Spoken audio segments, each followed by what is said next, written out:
Assalamualaikum, saya ada satu barang untuk unboxing. Ini adalah projector.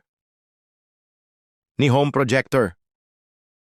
Okey, projector punya spek. Boleh baca details kat sini. Cantik warna hijau. Ada user manual, dia ada bagi plug tu. Ada CD my cable, ada yang analog punya ni. Lepas tu ni adalah projector dia. Cantik, warna hijau and nampak cool je. Ni ada port dia untuk pakai headset, slot HDMI. AV dengan ada video punya kabel lah ni, power cable.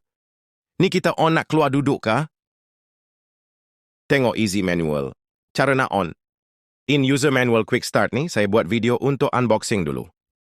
Nanti saya buat video untuk kegunaan pula. Untuk pembelian boleh tekan back kuning, back orange link di bawah atau link di bio. Assalamualaikum.